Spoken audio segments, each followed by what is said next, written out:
Hello, everybody, and welcome back to the Classic Quest podcast. It's your boy HSR, It's your boy Chris Chrome. It is your lady friend Bonnie. and it is What's up? episode 55. And before we jump into it, let us do the housekeeping section. And we're going to start with my favorite comment from last week. And this one's from Aaron Sisk. He's a fun guy. We chat with him sometimes. Is he a mushroom? I don't know. Oh, yeah, I guess he could be. But he goes, lol, Murder, Mason, Killer Cameron came out with Big L way back in the 90s, real young. They used to be called Children of the Corn. I feel like that's something I should have known, but didn't. Oh, well. But I did, but I didn't. But then fell out after Big L died. Harlem World still went platinum. Mace got filthy rich, gets accused of being a studio gangsta. So apparently Mace might be one of those alleged studio gangsters. Oh.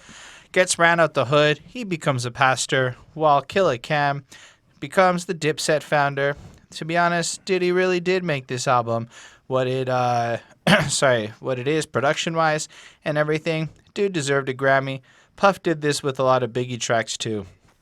And so apparently 97 was the year of Puff Daddy. He did much good work then before becoming what, honestly, it's really just, I remember when the Diddy song came out and he spells out Diddy did, and I just thought that was a ridiculous song. So after that, it was hard to take Diddy seriously. I appreciate him. He does all right. And then, so we do have the request list available in the comments. You can click on that, take a little look-see. Yep. Feel free to add to that in the comments. And speaking of comments, if you do leave a comment, you do subscribe to the channel, and you like the video, you enter the grind to 1,000 subscribers contest. As of recording this, it's at 920. It might go up. Other episodes are going to get recorded after this that get released before this. Definitely. So how it works is, once we break past 1,000 subscribers, we're going to be giving away a few Amazon gift cards. First prize will be $100 of Amazon gift card money, plus you can request a review from us. Second prize is $50 of Amazon gift card money, plus you can request a review. And third place is $25 plus the review. Yeah. And all you have to do, like I said, is like the video, subscribe, and leave a comment related to the review, to us, the album, to something, or to engage a little bit in the conversation. And then for every video in the past that we've released that you go back and you like and you leave a comment on, you get extra entries into the raffle. Once we bust past 1,000, we'll go on YouTube Live, pick some people, get in touch with y'all, and give the money out. Exciting. Yep. Anyway, Yep. so on that note, for episode 55, Chris, why don't you introduce the album we are doing this week? Well, for this week's Classic Quest album, we went with Tupac's Me Against the World. Yes, that is what we did. And it came out on March 14th, 1995. So it's a bit old, 23 years old. And if I'm not mistaken, this one was requested, but I mean, we ended up wanting to get back to Tupac. Episode 1 of this series was a Tupac album. 2-hour Tupac album. It was Yeah. prior my time.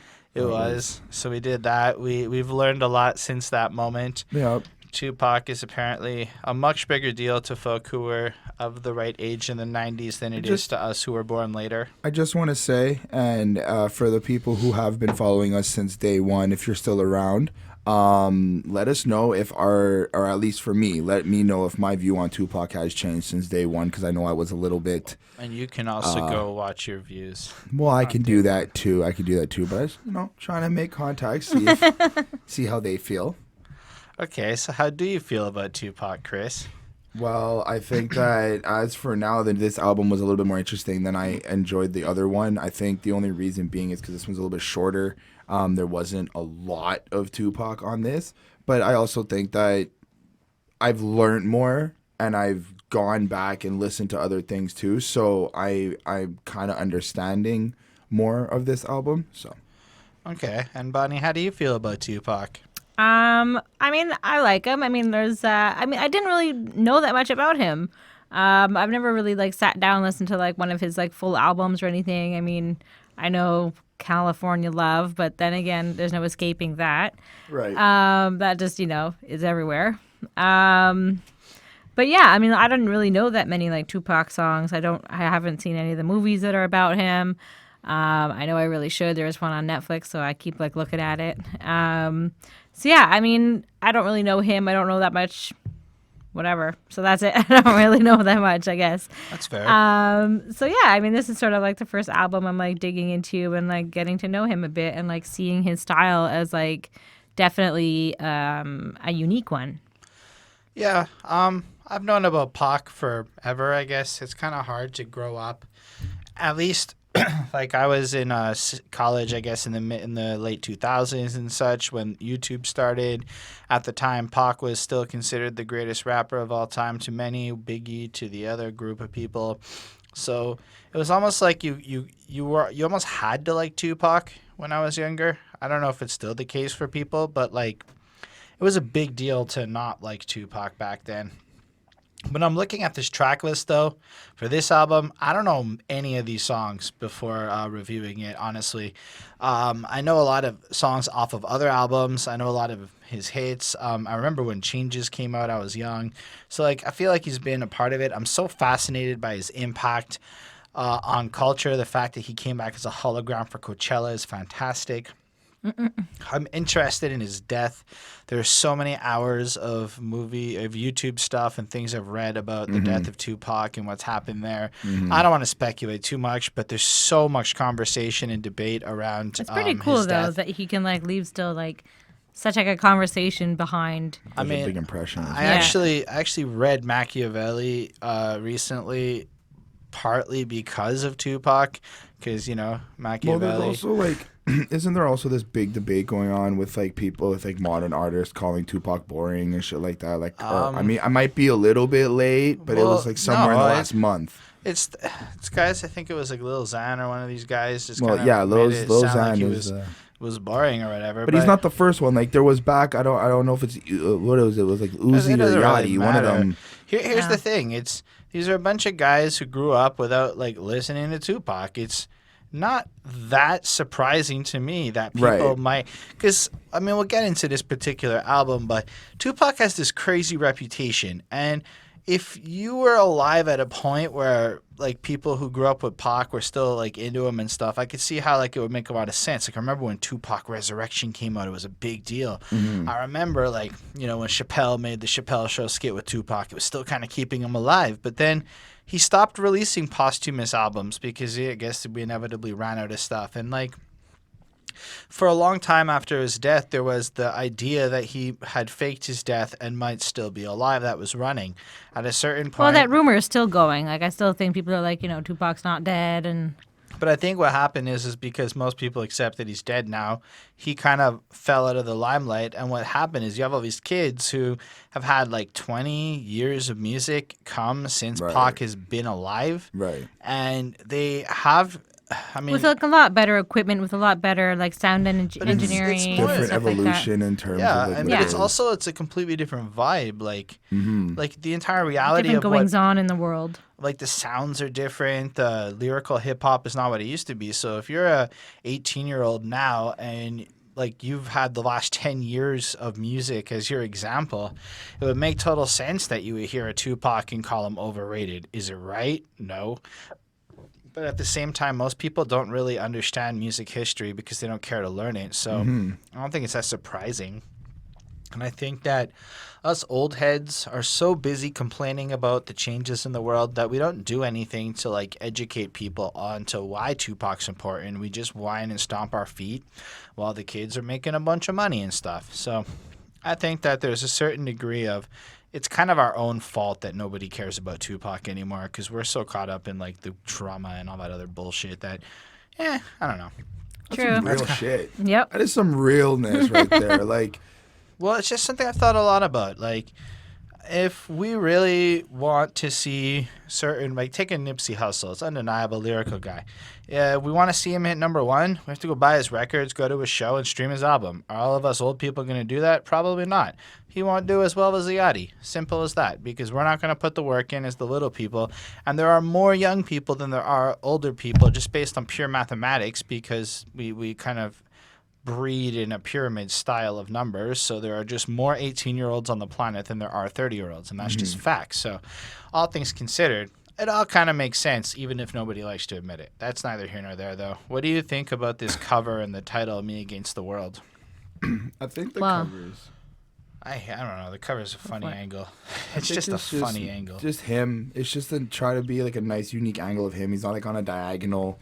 You got the words on the left side, and it kind of just runs down. It's just him. There's nothing really special about it. I think that's part of it, though. I think that's the like uniqueness of it is that it's just supposed to be him against everybody, and there's not supposed to be really anything else. He's doing the like pensive chin grab thing. Like, But I think that he's kind of like beside a door, like he's maybe like hiding in the shadows and stuff. So. yeah. Yeah, and I just think that the title, like Me Against the World, like he's sort of like in defense, sort of like he's fighting something. Like if he's against something, he's fighting against something. So there's a force that's like contending with him, and it's like the whole world, I guess, like, you know, according to like what he says and what he thinks. So I think it's like an interesting title, and I think that it's sort of showing that he's unique and he doesn't feel like there's anybody like on his side, and he feels like everybody, like everything that's in existence is out to get him. And you can even just look at his face. He has like such a suspicion, mistrust. Like he's looking at you like he knows you're up to no good. Like it's almost like he's trying to make it clear that you are almost part of the world that he's against. Like you just trust no one. He's against everyone. Yeah. I kind of also has those clouds, and like he's almost like this light around him. Like he's emanating like this radiant force, this energy. I don't know. It's a pretty non-distinct while still being kind of significant album cover to me. Mm-hmm. Yeah, and like I don't find that it's like, I mean, the writing of it I feel like looks weird and Looks sort of almost like religious. like poorly designed, kind of. I just find it looks weird, like the whole, like, I mean, the picture's fine, but I find like the placement and the wording sizing is weird. That's just me. It was early era of album cover graphic design. Yeah. I don't know.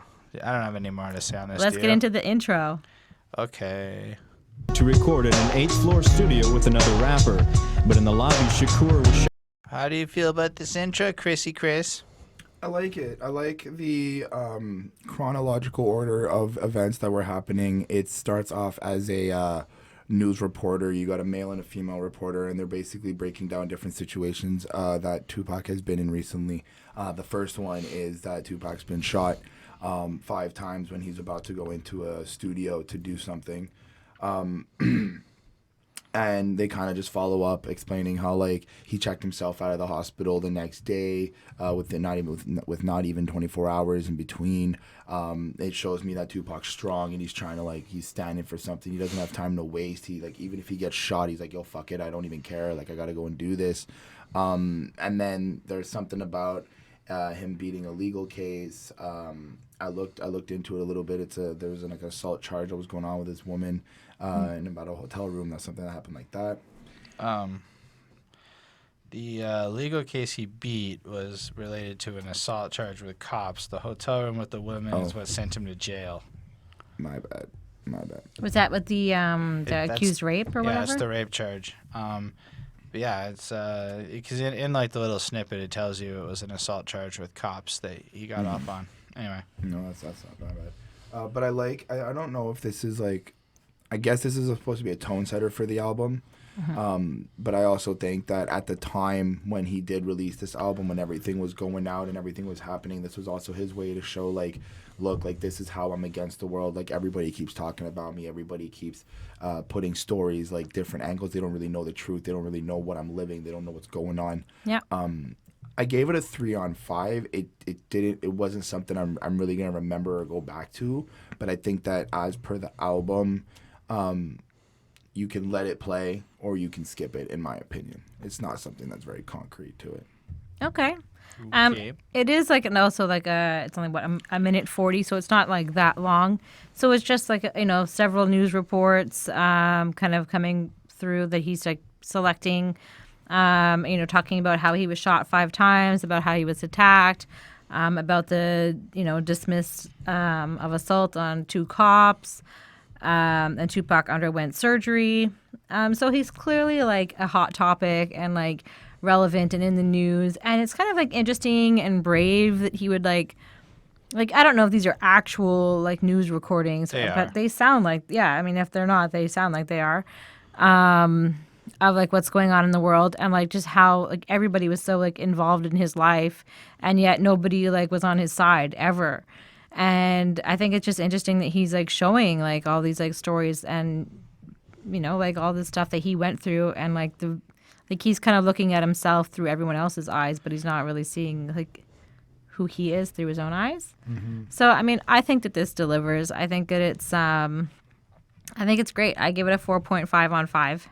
Yeah, I'm with you completely. First, you have the porn music in the background, that like boom, kind of feel to it, setting this like tone. It comes in. It's super smooth though.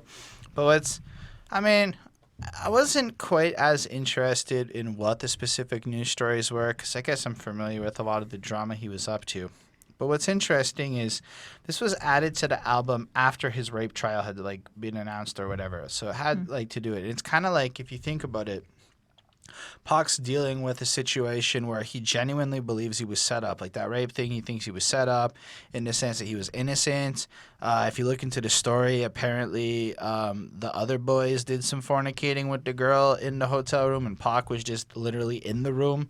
And so he was innocent in his eyes, so he felt like everything. But what was really interesting about just the way this was put out is if you listen to the tone of the voice in the newscasters, it's super like Kind of judgmental. condescending the whole way through. Like it's like, wow, rapper, blah blah blah blah blah. Oh, and more Like, Tupac he's- news. I was Like, almost so like, up to trouble again. Yeah. but it was like, if you listen to, first of all, the dude talking about the assault cases with the cops had like the most ridiculous, awful fucking voice I ever heard. And whoever has to listen to that local news guy, I feel so bad for you, because that guy's voice sucked. And the condescending news reporter about him checking himself out of the hospital, like, what a fool. He doesn't put faith in the system, so I shall scoff him. Yep.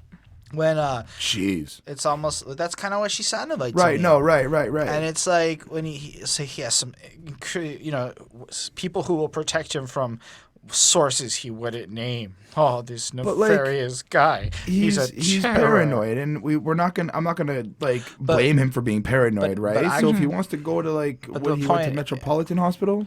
No, Yeah. but the point was he left the hospital to go deal with it outside of the system, away from those things. He didn't feel safe. Didn't he check out to go to another one? Like No, there's- he checked out to go deal with it in the hood. Right, but then there's another news report where he checks out of another hospital and goes to the Metropolitan Hospital. No, he's he checks out of the Metropolitan Hospital and goes out after 24 hours. Okay. Yeah. I don't know. That I mean, I do know, because he checked out of the hospital, and then there was a whole speech about how he proceeded to go get help from other people who could protect him better than they could, and blah blah blah. And anyway, the whole point of this is to kind of point out how the media is painting him out to be like the worst person. And to quote Donald Trump, basically Pac is trying to imply that there's some fake news going on right here. I give it a 4 on 5. This is how you start an album. You create a tone and a context for what inspires the feel of what's about to come. And how the world looks at him. So yeah, in light of that, 4.5 on 5. Excellent fucking introduction. Next up is If I Died Tonight. I hit the weed as I'm clutching my Glock. Niggas is hot when I hit the block. What if I How do you feel about this one? I like this. His voice has grown on me. From the first Pac album review, I didn't really get into his voice. I felt there was something that was off about it. But now I'm liking it more. I like that heaviness in it. I like that deep tone. There's this sense of how he played with his voice on this track that gave me this sense of fear as well, but also this sense of like, people are not going to know. What I got from the song is that he's kind of expressing where he's from, what's going on around him, his environment, some of the movements he partakes in, his kind of like his lifestyle. And a lot of it's violent, a lot of it's drugs, gangsters, dealers. I have a line here that they say pussy and paper is poetry, power and pistol plotting on murdering motherfuckers before they get you. I like when he's acknowledging like what is controlling, or what I'm taking from it is that like what's controlling the world right now, what is like the higher status and stuff. And It's Wait, what? well, they say pussy and paper is poetry, power and pistol plotting on murdering motherfuckers before they get you. And the way I took that is like pussy and paper, as in money, is poetry. That's like kind of like what all the music is about right now, what kind of like is going on in the world and what's like the main topic. And then the power in the pistol, well, power is inevitably just power itself, and then the pistol brings you power because you can kill somebody, you can take someone's life. Yeah. I kind of just took my own thing from that line. That's all I'm explaining. Well, what you had first said was very different than what you second said. And then anyway, the next line is just that he's going to kill you before he has to plot on killing other people, because if not, they will get you. Which, anyway, that's what that next line means. Right. All in all, I do like the song. I think that it sets up this. He's kind of giving off this, like, if I were to die tonight, it wouldn't. Part of me, it's like he's not afraid to die because he's kind of like used to kind of what's going on around him. But at the same time, if he were to die tonight, people wouldn't really know exactly why, because of all the stuff that are happening. I left it with a 4 on 5. All right. I mean, like, right away, I think that, I mean, for me, like my first impression from this song was that I could tell that he's like a smart guy. He's intellectual.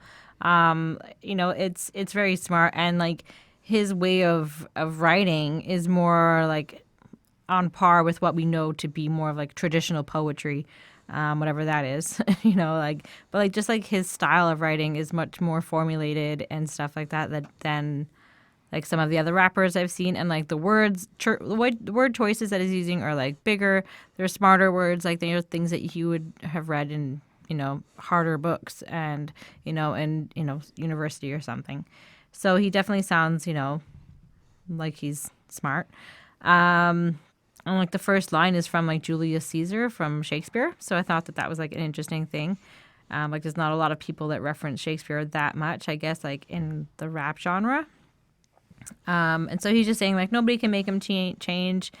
That's basically what I kind of got out of this. There's a lot of alliterations, a lot of them. And the song features Dr. Dre as well. Well, it samples Dr. Dre. Yeah, which I mean, I enjoy that. So, and he's just sort of like saying, he's kind of like foreshadowing that he knows that he's going to die in the streets, and that, you know, he shouldn't have any fear, and like he's aware of what's going to happen to him.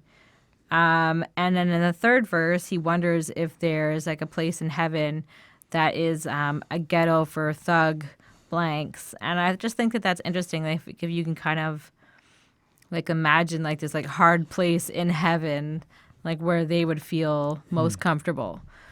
And that he wants, you know, he's kind of like talking about like his funeral, and he talks about like wanting to have a closed casket, and probably because he's going to be shot, right, and get injured. And, you know, you don't want to see that. So, I mean, there's some like really hard truths in this song. I like this song a lot. It was very personal. I gave it a 5 on 5. Yeah. I think So, I mean, if you look at just how he starts it with, a coward dies 1,000 deaths, a soldier dies but once. So apparently what this is supposed to mean is a coward is somebody who obsesses about their death and thinks about it all the time. So in their mind, they're going to die thousands and thousands and thousands of times.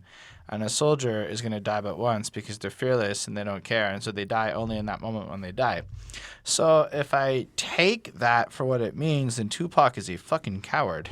Because yeah, he talks about it a lot. He basically dies 1,000 times by the end of this album, let alone anything. So I don't know if I'm like missing the point, but did Pac inadvertently call himself a coward at the very beginning of his own album? And if so, that's cool. Like, I'm not really disrespecting it, but it was the least thug thing I think I came across on this song, because it was just a little bit contradictory to me, at least. I know I'm the one who overanalyzes. That's what I do. But yeah, so they say power, pussy and paper is poetry. So yeah, you know, money and pussy run shit. Power and pistols, blah, blah, blah. Plotting on people that are going to get you. And he's picturing just the opposition, picturing pitiful punk, copping please, puffing weed as I position myself to clock G's. So all of a sudden we get him kind of a suspicious dude. He's high, so he's probably anxious. He's kind of shifty. He's looking around. And he's positioning himself in a way to kind of go after whoever he needs to. I love the way he puts the next line. My enemies scatter in suicidal situations. Like, the fact is, like, he comes in and everything's just so crazy where if you're going to die, people really show who they are and they run away because they're not as willing to go that far as he is. Never to witness the wicked shit that they was facing. Like, people just can't handle, like, the truth of the dark situations. Another line I really liked was I run in the streets and puffing weed with my peeps. I'm ducking the cops. I hit the weed as I'm clutching my Glock. And here you have him. He's in the streets and he's getting high, anxious, etc. And he's with his people, but all his people have guns also, right? And the cops have guns. And he kind of hits the weed as he's running around. And he realizes, who's going to kill me? Is it going to be the cops? Is it going to be one of my own people, etc.? There's this definite sense of paranoia, like everyone's his enemy. Another line that really struck out was simply running with criminal individuals with no remorse, because that's kind of what killed him, was that he ran with criminal individuals with no remorse. So Yep. in a sense, it's almost like Tupac had this death wish, and it was like a self-fulfilling prophecy Inevitable, in his he had to mind. die. Then the chorus was kind of But I mean, long. if he knew all of this, like he could have changed his life. But I think that it made him, I don't know. Well, I think he believed that it was like, I don't know enough about that actually. I know that the chorus of this was kind of dry, just him kind of repeating it. It was not my favorite at all. And I have to say, I don't agree with Chris at all. I think his voice was a lot more polished and easier to listen to on All Eyes on Me. If I had a criticism of All Eyes on Me, it's that there were a lot of friends and I didn't like all the friends. But this one, you can almost hear how he's younger and not as polished. Or maybe it's just that the mixing isn't as solid or something's a little bit off, but he comes in with his Pac voice and he does his Pac thing and he has his energy and he alliterates a lot and it's good. So I give it a 4.25, but I don't know if this is like substantial. Like it's really good. It's really fun to listen to. It's got a lot of good like flow and energy, but I don't know. There's just, considering all the Tupac music out there, I guess it's not my favorite Pac song that much, so I give it a 4.25. Anyway, the next one is Me Against the World. All that is bastard. Maybe you're listening in this casket, the aftermath. More bodies being. Okay, what did you think about this one? Well, right off the bat, I like the R&B feel of it. It's they got this kind of the nice drums, this nice little flow to the song, this nice little melody behind it. I feel like Pac is coming off explaining he's got like this vision, or like he's got something he's trying to attain, and people don't really see the same as him, or they don't really feel the same as he is. And he kind of goes on expressing about that. I'm sure there's a deeper meaning to it, but again, this is what I'm taking from it. I like when he goes, witnessing killings, leaving dead bodies in abandoned buildings, can't reach the children because they keep illing. Addicted to killing and the appeal from the cat peeling. And I feel like he's explaining like, this is what I'm seeing and this is what kids want to do and this is what they're enjoying it. They like to see these kind of violent acts happen, and and I kind of feel like he wants that to change. Mm-hmm. And then we have another couple artists on here as well. Yaki Gaddafi. I like when Yaki Gaddafi, he's explaining like his kind of story about his environment and what he sees around the area as well, and how he's kind of experiencing it. He goes, this feeling of being alone and he has this feeling of being alone and wanting help. He goes, could somebody help me? I'm out here all by myself. See ladies in stores, baby Capone, living wealthy. Pictures of my birth on this earth is what I'm dreaming. Seeing daddy's semen full of crooked demons. I like the way that sounds. I like that he's got this like ever since, even before he was actually born, even when he was like still in his father, right? It's like premeditated. He was still crazy. Like he still had these like issues. And then we've got Edie I Mean. And I like when he went, every day there's more death, and plus I'm less. I'm seeing more reason for me to proceed with make it stop, or study your lessons. Don't settle for less. Even genius ask questions. Be grateful for blessings. And I really just like that line because it really acknowledges like again, there's death all over the place. Everybody keeps dying, and he's trying to just stay positive in a way to get the money he doesn't have, to get the dough that he doesn't have. And then when he does get blessed, he's like, you better appreciate it, appreciate what the good things are happening to you. And I like that message. I like that they're trying to deviate from all the violent acts and stuff and trying to show like you can be better in a way. So I left it with a 4 on 5. All right, that's cool. Yeah, I mean, so this one's definitely a smoother sound. Like, it definitely is like a cooler sound.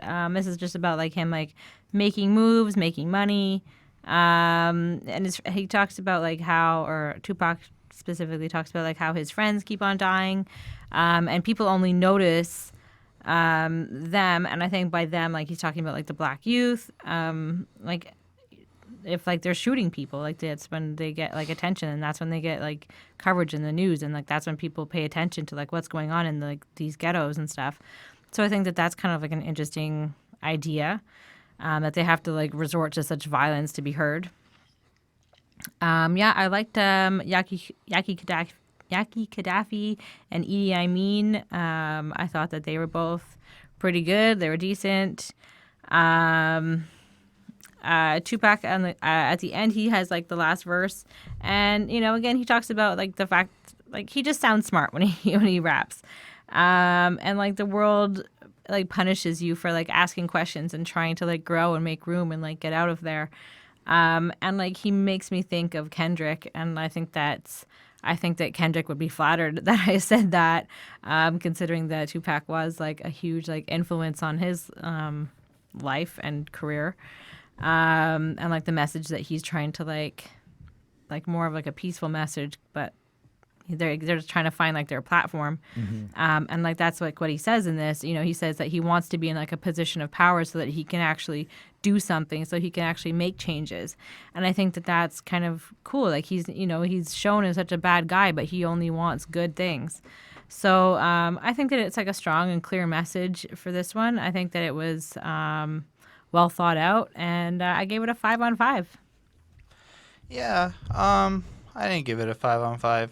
I feel like Tupac is very self-righteous for a guy who loves to not play, like, he chooses his circumstances a lot more than other people do, is what I understand of his story. And even the way he rhymes it, he kind of has this like desire to go be bad and then question everything about what happens when you go to be bad. Like, question is, will I live? No one in this world loves me. I'm headed for danger. Don't trust strangers. Put one in the chamber whenever I'm, put one in the chamber whenever I'm feeling this anger. Don't want to make excuses because this is how it is. What's the use? And it's like, unless we're shooting, no one notices the youth. But it's like, as much as like that's the case, you're kind of like, so on the one hand, he's pointing out, everyone's got to be angry and et cetera, et cetera. But on the other hand, he's actively participating in the exact same things that are creating the problem. And I find it a little bit hard to get behind him in this kind of state of mind he's in. I've always found that Tupac was a little bit petty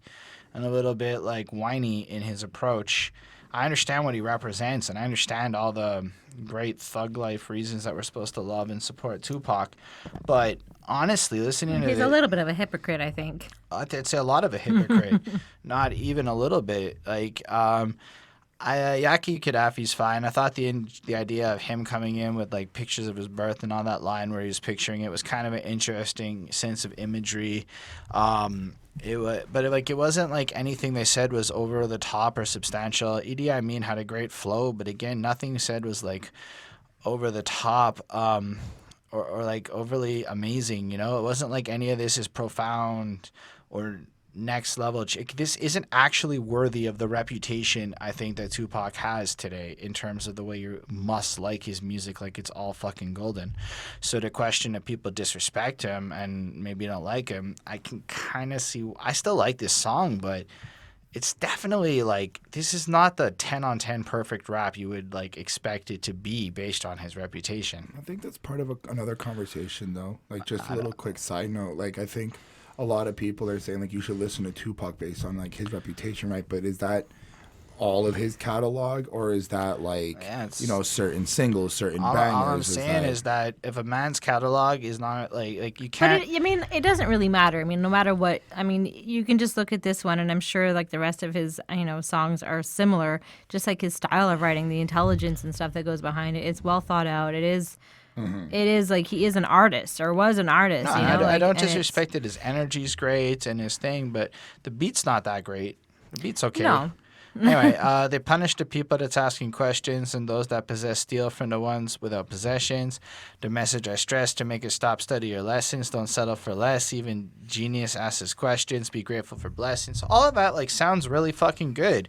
But then there's other songs on this album where it just, in my opinion, is like the complete contrary of what this is. So it sounds really good to me, but I just have trouble buying it, Like there's a little something about it that actually I don't know, maybe I'm crazy here, but I'm certain that somebody in the comments is going to fucking come at me like I've done some evil or something, but it sounds like what Nas is saying. Only Nas is saying it better on this song. Politicians are hypocrites. They don't want to listen. If I'm insane, it's the fame that made a brother change. I see that's the problem. Politicians are hypocrites. They don't want to listen. Amazing line. I completely agree with you. They are like that. But Tupac's also a hypocrite because it's Tupac's quest and thirst for fame that made a brother change. Like, I'm just saying from everything I've seen, like, the guy chose the life that he ended up being with. It wasn't the life that chose him. Mm-hmm. He wanted that to make money. He got what he wanted and whatnot. So I feel like there's this... The whole way through, there's this part where he's never accountable for his own actions. It's never him that is at all responsible. And that's my only grievance. So I got that out of the way. I give this a 4.5 because it's a pretty solid song, but that's why it's not a 5, because there's this air of hypocrisy that makes me dislike it, plus the beat's not that good. Anyway, so many tears. That's what's next, yeah.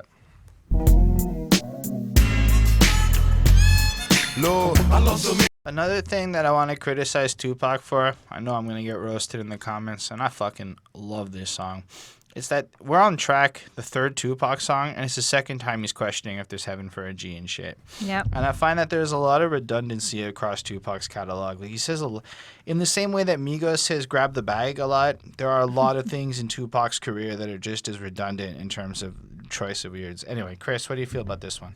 I like the sound of it. I like the more personal tone to it. I like that he's explaining and he's going through like all different scenarios again about how he grew up in elementary school and high school and certain things. But the song itself to me was just kind of like him validating why he's cried before or why he shed a tear. I like one point where he's like, label me greedy, getting green, but seldom seen, and fuck the world because I'm cursed. I'm having visions of leaving here in a hearse. God, can you feel me? And like he's still paranoid about dying, and he's still worried about this, and he's questioning like when's his last breath, when's he gonna finally end? Which I understand. I mean, given his surroundings in his area, I understand that. I like the song. It's just there wasn't much to it for me. Again, I just feel like he's just validating why he shed tears. Like he had to tell us, like, oh, I cry because of these things. I gave it a 4 on 5 overall. The talent. Yeah, but you gotta understand that there's an actual significance to even what you just said. Like what you just said is a whole conversation. This is a gangster thug in the early '90s, an alpha male who sheds tears. I think it's because I'm used to a lot of the modern gangster thugs who keep crying on every track. No, the modern gangster thugs don't cry. The Zanny bar popping crying guys cry. The sad rappers cry. And so the modern rappers. No, that's not even like a true statement. Most modern rappers aren't. It's actually like this small subsect of emo rappers. I wouldn't call that like... I wouldn't even call it the mainstream. It's just like this one little group of Zanny poppers, like, and I'm certain that a lot of people may paint it like it's a lot, but anything that you feel is a lot of, it's because you Googled a lot of similar shit. So it's a reflection of what you tend to like. But I don't know that many people who are openly admitting to crying. It's only the really honest and the guys who are like emo. Yeah. I might be wrong here, but... Fair enough. I gave it a 4 on 5. Not a bad track. But I feel like anyone who is hard and cries openly because of guys like Tupac who were brave enough to write a song like this back in the early 90s, you know? Yeah. What do you think about that? I mean, I think it's interesting. I thought this was a good song. I liked it again. It starts off with like a biblical quote. And it is, you know, he talks about death. So there's like, it seems to be like an overarching theme. You know, he's scared of, you know, what's going to happen to him. And, you know, I think also putting that out there and like, you know, repeating like, oh, I'm going to die on the streets. I'm going to die in the streets. I think that also like, I think by saying that constantly, you kind of like willed it to happen.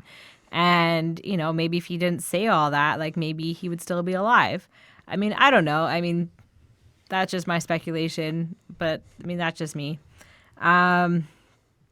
You know, and he's crying because like his best friend was killed on the streets, and you know, he cries a lot, and like, you know, he's always going to funerals and he's talking about that, and you know, it's hard, and he's feeling that pressure that he has to kind of try and survive, and he has to do better, otherwise he's going to die, and that's basically it, you know.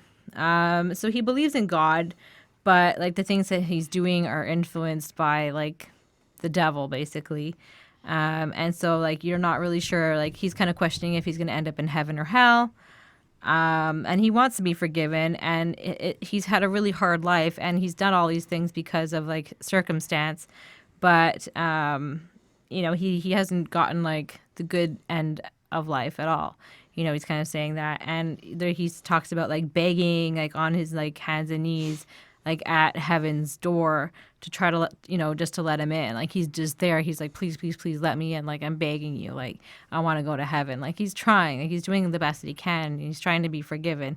And I'm guessing he's trying to clear his like mind and his conscience of like all these like negative thoughts and all these negative things that maybe he's been involved in, you know, because he still thinks, you know, deep down, I guess he is a good person, right? You know, and who's to say otherwise? So, I really liked this song. The beat was really interesting. There was part of it that I liked and part of it that I didn't like, that didn't seem like it fit. But I gave it overall a 4.75. I mean, it's for me, it was great. Yeah, I mean, this one is a lot more believable to me. There's a lot more passion in this one. Okay, like, so I feel like it's similar subject matter, but the tone is different. Whereas the last one was a little more petty. This one is a little more on the honest side of things, on the I feel this way because kind of like a diary entry. And I mean, maybe the other one is just a different expression of a different emotion, but this one kind of came off like he cares, and that is something that I find interesting for a guy. Like I don't really like it when people try to tell me how they don't care when they clearly do care. So that's when it comes in, and I find this to be really fun. Like back in elementary, he thrived on misery, he left me alone, he almost grew up a dying breed. Inside his mind, you know, he was kind of like confused and everything until he got the thug life idea, and he kind of crafted this mission statement and this way of being and this like entire like sense of how to navigate the murky waters of this situation, which is really just like you want to last, be the first to blast. Make sure that in an altercation, you're the first one to go in, and the survival mechanisms of his situation kick in, and you can see how this environment would lead to a lot of the negative things that he's seen inside of himself. And you also get the sense that his emotional sense is almost like a prison within his mind. Like, take me away from all the pleasure and all the pain. Show me some happiness again. I'm going blind. I spend time in this cell. And this is before he had actually gone to jail, so as I understand it. So this cell is more of a metaphor for being caught inside of his thoughts. And he knows he's destined for hell. He knows he's fucked up, and he questions kind of like how he ended up in this place and how he ended up at a point where he almost feels hopeless. He feels like lost and weary. He's like lost his tears. He openly admits to being suicidal. And because he's suicidal, he doesn't value his life. It's almost like a threat, like I will fucking wild out on you because I have nothing to lose. He apparently all his moves are calculated and all of this. Like you get the sense that he really overthinks life. Like, he really is a smart guy in the sense that he is able to connect dots above and beyond what the average person has, and he's worked out a whole bunch of things. You get the sense he's very impulsive, very reactionary to his environment, and he feels like this is the only way to be because of the world he's been in. But then all of a sudden, at the end of the song, he goes fucking crazy and basically wants to have kids, and he's reflecting on everything. And we see that with "This Ain't the Life for Me, I Want to Change, but ain't no future bright for me. He's stuck in the game. I'm trapped inside a maze. See this Tanqueray influence to getting crazy. He's disillusioned. He's been really wanting babies just so he can see a part of him that isn't shady. So he kind of feels so fucked up and so corrupt with like everything that's going on, and he's getting all fucking wasted. He's going crazy. I love the fact that he has a direct reference to like alcohol is the source of him going crazy inside of situations. Like, he clearly has substance abuse issues, and which is indicative of a bunch of other stuff. Well, I think he also messages like, that I think his father grew up that way, and like, so he was involved in, or he was aware of all of this growing up. Yeah, and then basically all of that to say he sees himself as this corrupt person. He's trapped, he's locked, he can't escape. Like, the idea of life being a maze, something that whenever you try to find your way out, you just get deeper and deeper in. So he's lost, but he really just wants to have a kid so he can see purity again in the sense of who he is. I thought that was pretty interesting. I thought it was like probably something a lot of people do. You got to wonder how many people actually end up having kids simply to find the pure sense of who they were, to make themselves a better people. To like kind of redeem themselves. It is themselves. honestly such a selfish idea, and I never thought of that before. But if that's why you have kids, it makes you a bit of a dick, in my opinion. But I love the honesty in this song, the passion behind it. This one to me is a 5 on 5, a really amazing example of what he can bring to the table. Next one is Temptations.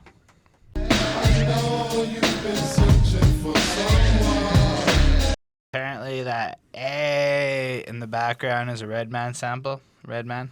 Oh, right. That's it. Sampled in. Nice. So what'd you think of this one? I think that Tupac has a problem with quote unquote keeping his dick in his pants. Yep. And he knows it, and he acknowledges that he's going to be moving around a lot. He's going to be in different cities, and he knows that he's going to want to sleep with different women and want to have his fun while he's around. So he's gonna just do it and take care of what he has to do. Yep. I like the vibe to the song. I like how he kind of lays it out the track. I like a line where he goes, "You don't know me, I've been stressing in the spotlight, I want the fame, but the industry's a lot like a crap game. Ain't no time for commitment. I gotta go, can't be with you every minute, miss another show."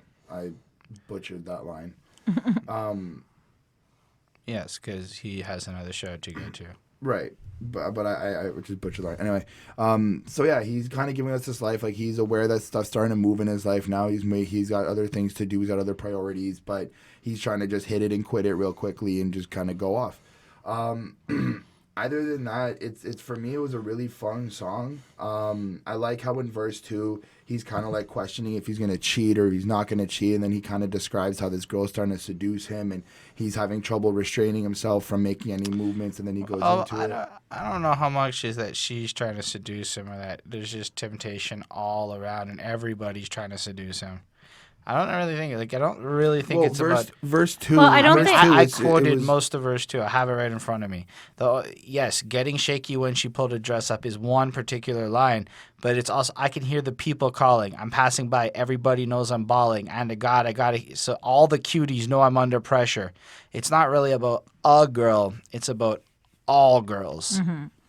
And that in the moments when particular women are pulling it up, like, it's not a one. That's all I'm saying. It's literally like his temptation is everywhere he goes, people treat him like this superstar person or are throwing themselves at him. And he's like, what do I do? It's cool. Should I stroke it or should I wait a while? Like, he's just kind of questioning that given the circumstances he's into due to his environment again, it's about his environment. He doesn't know how to handle the situation. Fair enough. All in all, though, the song itself, the beat was kind of weak a little bit. I didn't really get captivated so much to want to listen to it again.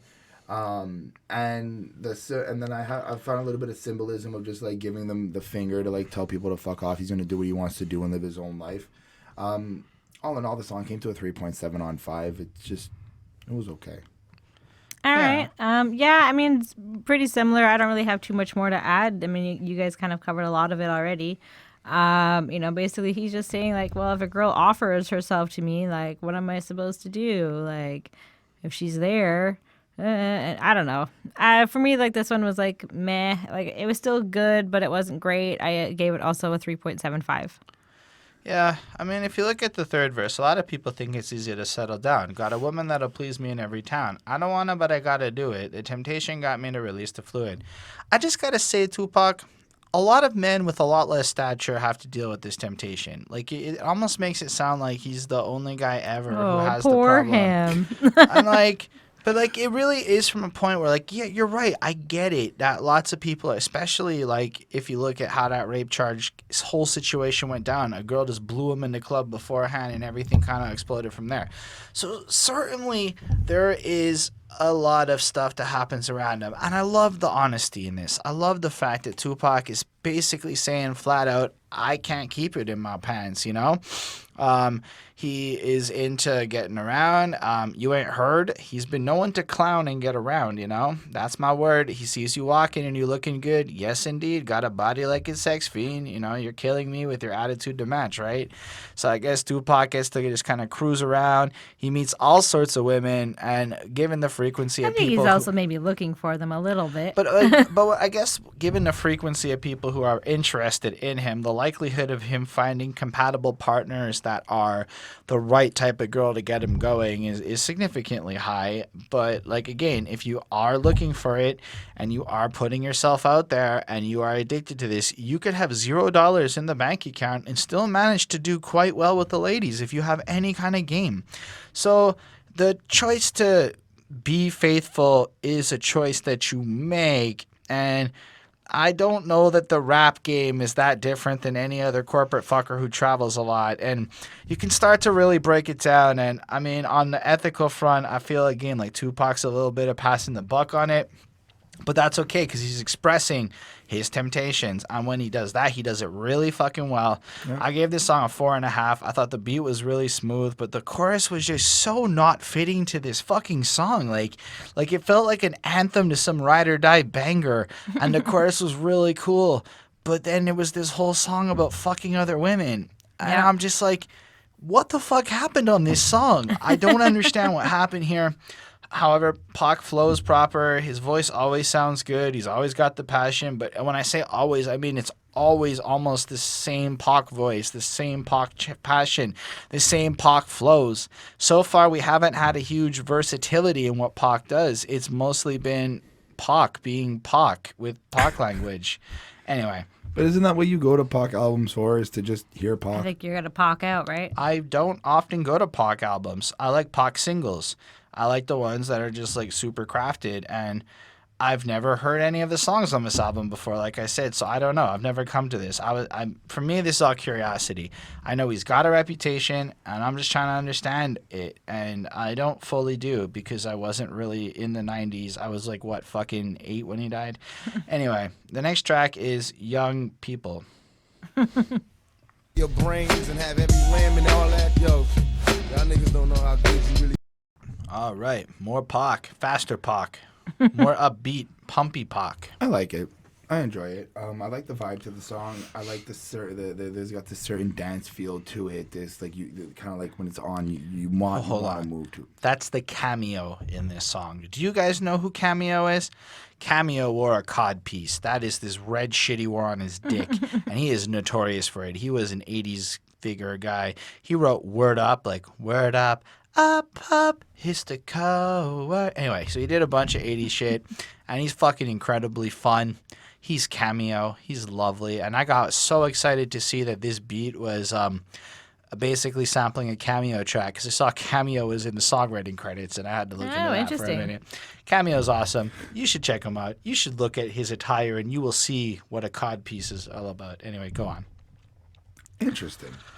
I like how he kind of structures the song in terms of explaining from what he used to do back then and how like he was running stuff as a kid or as a young one.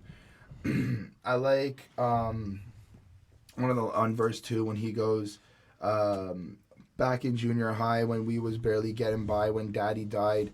Then my mama started getting high. My neighborhood was filled of drive-bys.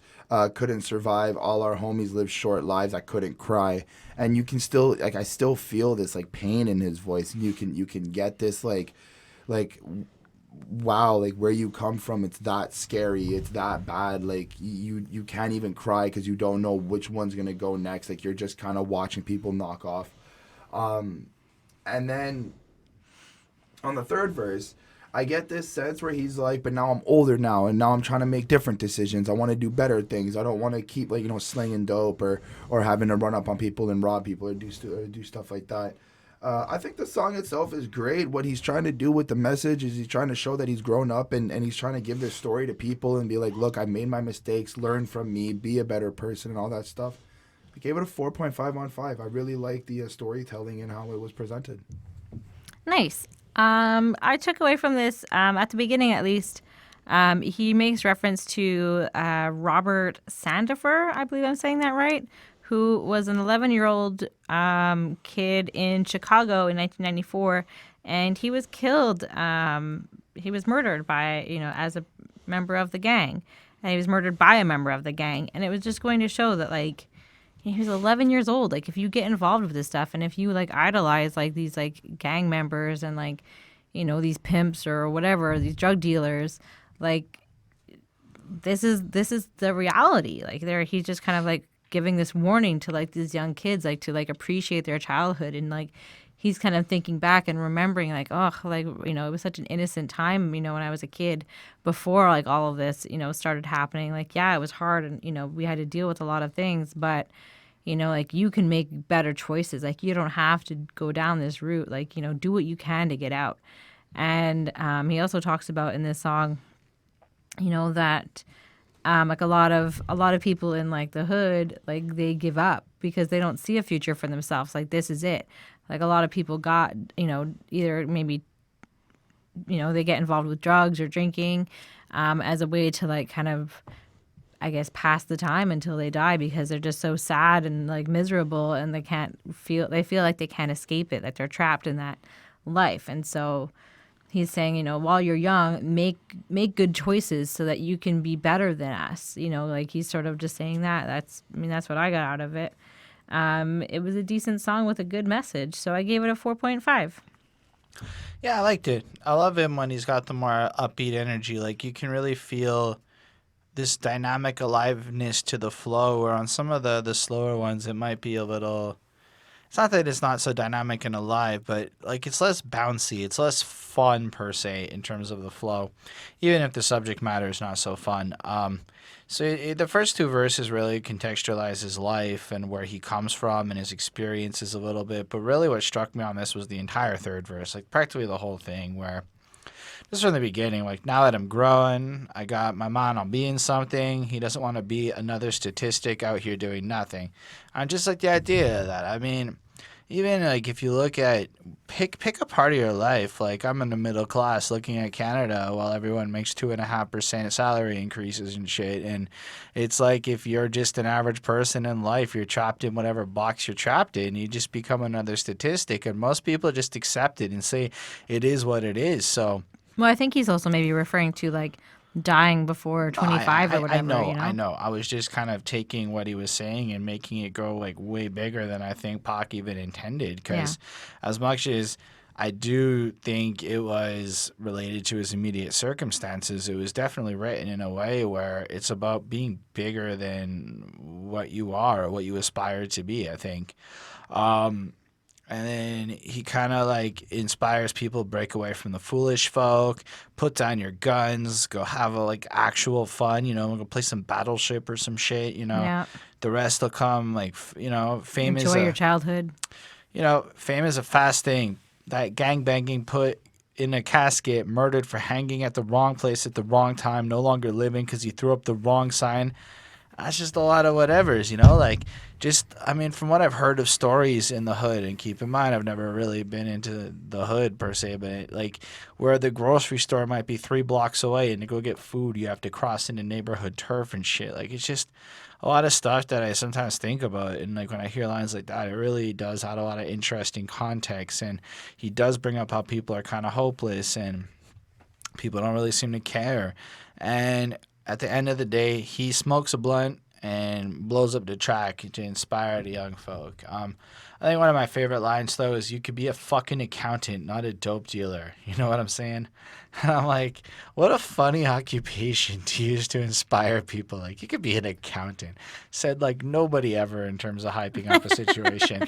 But I guess there's money in accounting, so it's like a fucking admirable trade. I don't know. You have to really like not like people. Well, I mean, I guess he's also relating, like, if you're a drug dealer, I'm assuming you're good with money, good with numbers. You could be good an accountant. It's like just a better alternative. Yeah. It's not that far-fetched. I think what you just said is extremely far-fetched. No, it's not. I think that to be a drug dealer, I think you do have to know numbers. You have to know how to Yeah, sell it. You but have to be be able an to count accountant money. means you need to know laws, not numbers. It's I'm a sure weird. that they know all their ways around the laws. All an accountant does is stays up to date on the laws and does basic math. Like, it's not. Anyway, they're not at all the same kind of trade. A salesperson is a better, like a mark. Anyway, Anyways, let's get heavy in the game. yeah. Nigga heavy in the game. All right. How do you feel about this one? I don't really like this one, and I'm having trouble understanding why, because I like the sound of it, I like the flow of it, the way it's presented and everything, but it just didn't do anything to me. Like, I replayed the song a couple of times, and I just was like, I could do without this. There wasn't anything in the actual lyrics that stuck out to me. Like super big. Got Okay. to the point where I was driven 24/7, money my mission, just trying to make a living. I was like, yeah, okay, that sounds nice. When Richie Rich was like, be your own meaning, buy your own dope, cause that front shit is punk shit, something I will never funk with. I was like, all right, that's good. I liked. You're making that sound like it's a nonchalant lyric that barely says anything. No, And it's like a completely really significant and potent lyric. What he's saying is, to be a man, to be like a proper person, you need to get your own shit, But if you take these shortcuts, you're not really doing it right, right. I mean, I'm just saying it's a lot more significant than the Absolutely. nonchalance. It's just for me. There's a thing with this song that just, as much as I like these lyrics and I like the lines, it's just the song itself was very boring to me, very just dry. I don't know what. There was just something when I heard the song and I just kept feeling just like this. I could do without this. I left it with a 3.5 on 5. All Okay. right. I mean, there's a very funky beat that's going on with this one. And then basically he's just saying, like, throughout this whole song is like, do what you got to do to survive. Like, make good choices. Like, just try to, like, I guess help people out. And, like, he respects people that are like hustling and, doing what they can to, like, get out of the hood or, like, be the best that they can in the hood. So I think that's it. I mean, we have, like, Richie Rich that's featured, Lady Levi, I believe it is. She screams a lot. Yeah, and, like, she's sort of, like, Jamaican-y. I don't know if that's a thing that you can be as Jamaican-y, but, I mean, that's, like, the accent is, like, a Caribbean accent. Jamaican. Yeah. So, yeah, I think that's what it is. I mean, that's all it is. Just, do what you got to do to make money and survive. That's what I took from it. So it was a decent song. I gave it a 4 on 5. Now, I'm not 100% sure what game he's talking about. I think he's heavy into, like, all of, like, the street life. Right, so exactly what he told the kids not to fuck with on the last song? Yeah. Just throwing it out there. But then he's like, oh, I'm just doing what I got to do to survive. But it's more than that. He's like, oh, it might not work out for you, but I'm kind of proud of the fact that I played the game and I was able to play it for success, but there's snakes everywhere, so watch out, and it's all dangerous and shit. And it's just like, Yeah. weren't you just telling people not to get, but now you're bragging about your skills at playing the game? It's just a little bit of an inconsistency. It's like he isn't fully unified behind his message, is all I'm trying to say. I think Richie Rich's verse is freaking solid because it's more. It's like, first of all, rule number one, better check game info show. You're gonna respect game, and then he goes on with buy your own stuff because be true to this game, and the game will be true to you. That's the real shit. Disrespect and see what this here will do to you. And it's really about paying your homage, paying your dues, trying to get what you gotta do. But like in a sense where if you live correctly, so that the locus of control is on your actions and your behavior, not passively putting it all in the environment, good things will happen to you. Another one I really dug was, what about these I despise, them loud-talking, cowards shooting guns in the crowds, jeopardizing lives. Here we have Tupac kind of expressing people who spray shots aimlessly at the civilians and endanger the situation. So in Pac's, I guess, world, if you are going to commit these kinds of violence, you shouldn't be having like the women and children being lying there in plain sight where your stray bullet might take out a 6-year-old or whatever. And so for these people, he feels that they need to die. They need to kind of be taken out quick because they're just trying to make the news. They're trying to be flashy. And then I love when he's like, quit trying to be an OG and pay your dues. And this is something you see everywhere where people are very impatient. I'm impatient. I fucking hate paying my dues. It's literally the worst thing in the world is to have to humble yourself out and accept that you have dues to pay. But like, yeah, Pac kind of having that kind of sense of, you know, it's fucking weird. It's like, it's literally, maybe if I hadn't just heard the last song, my feelings on this track might be a little bit different. But I felt like it was a super weird conflict for me. I get this a 4. The beat's all right. I like Lady Levy's screaming, Richie Rich's verse. Pac is, again, uppity Pac. I like it. I like a lot of things about it. But I feel like really the messaging is a little bit hard to stand behind as the album goes on. Thankfully, I like a lot more of what the rest of this album has to offer in terms of messaging. So the next one is Lord Knows. Don't underestimate the power of a fiend to the homies on the block slinging rocks. What do you think about this one? I think that Pac isn't dealing well with a lot of the funerals that keep popping up on a day-to-day, almost day-to-day basis. We've got more of what I'm taking away is Pac is just trying to cope with the loss and how there's like so much death around him. In terms of like the Lord knowing, it's this reference of like only the Lord knows when you're gonna go, when like he's the one who's like taking the lives away and making sure that like, you know, that's how it works. Yep. There wasn't much. I get this sense of like there's this depression that he feels that makes him want to like kill himself sometimes with having to see what's going on and dealing with it. But then, you know, you get like this other side where he feels like he has to continue going and keep going towards what he has to go for. Yeah. And then on verse 3, he follows up on like how cops are after him and he's still dealing with the struggle. And the whole song is just kind of like just gloomy a little bit. I liked it. I liked the beat to it. Again, Pac is he's not a bad rapper. He's really well talented, really well articulate. But I agree with what Holden, you were saying a little earlier. Like he's just doing his Pac thing. So I gave it a 4 out of 5. Okay. Yeah. So I mean, again, we're at another funeral. And he gets high to not feel the pain because he's just like suffering and he's just so sad that like everybody that he knows just keeps like getting killed on the streets or whatever. And talking about like again about like wanting to like kill himself and that he's drinking and this, you know, kind of helping him cope. And I think that that's like a pretty like honest, like a pretty dark, you know, deep thought, you know, to be like able to express it and like admit to and put it on a song that like, you know, I'm thinking about killing myself. Like, and it is a struggle, you know, like he's trying to survive and trying to be the best that he can be, and yet he's still suffering. And so there's obviously like a conflict inside of him.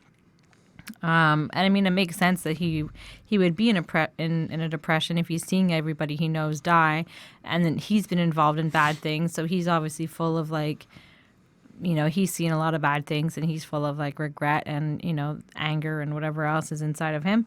So, I mean, there's a lot going on. And so he lives every day like he might die. And he says, again, like I've seen a lot of people die. And so like I need to consider that this is like a reality for me.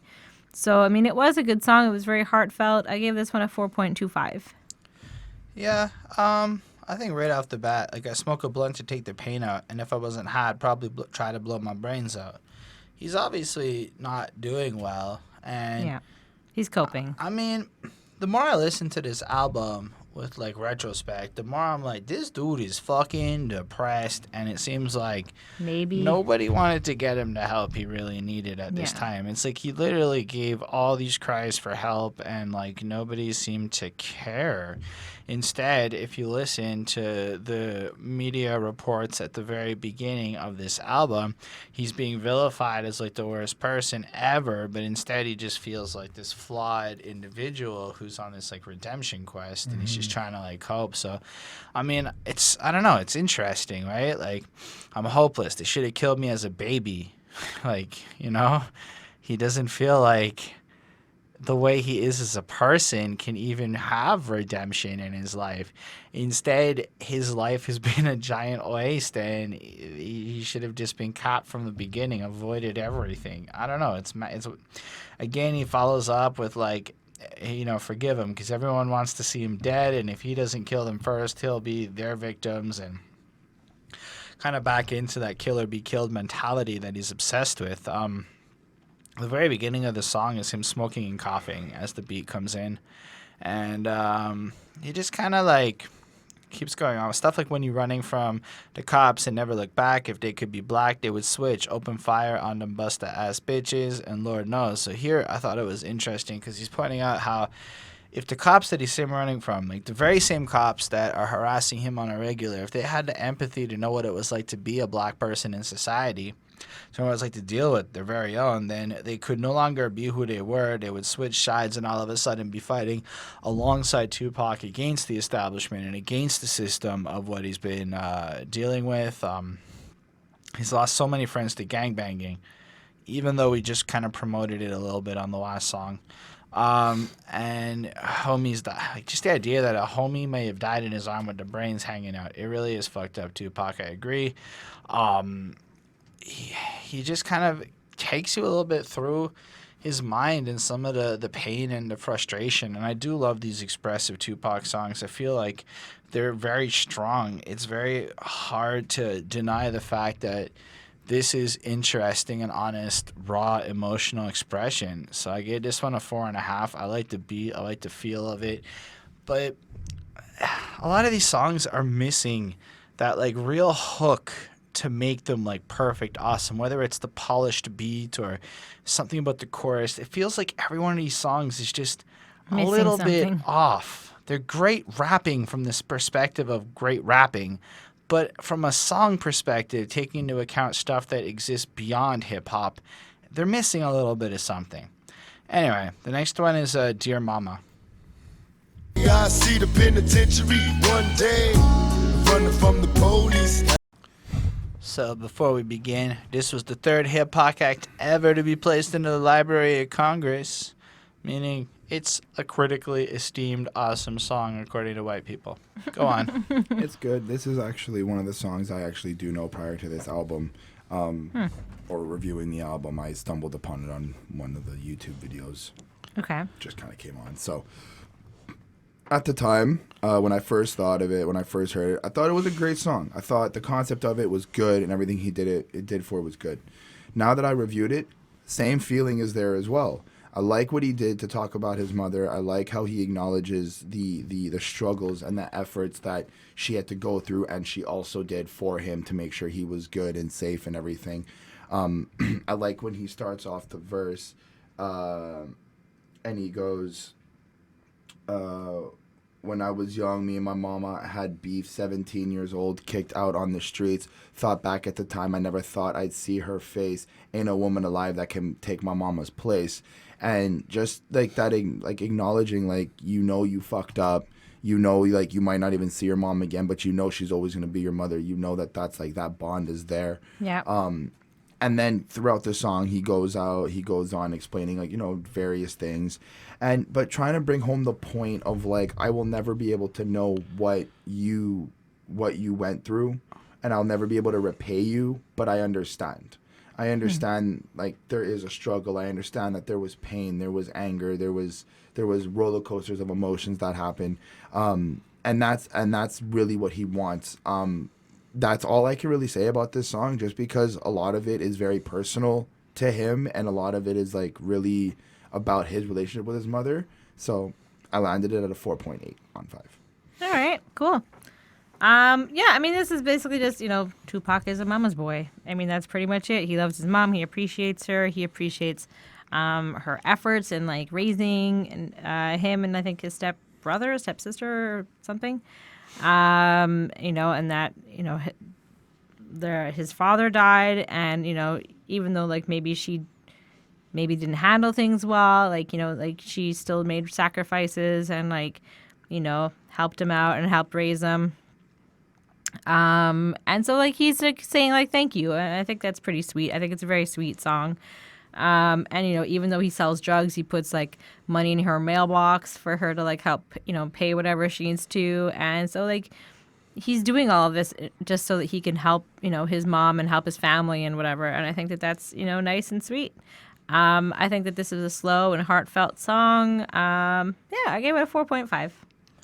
Yeah, I like this one. I think it's pretty strong, right? Because again, historically speaking, it's the early 90s, and here we have this hardened thug type going on about how much he loves his mother, which is powerful. But more than that, it brings to light so many of the social issues at the time. Like the fact is that she is a single mother dealing with all this shit. And then you have lines like, I'm running from the police. That's right, mama, catch me, put a whoop into my backside.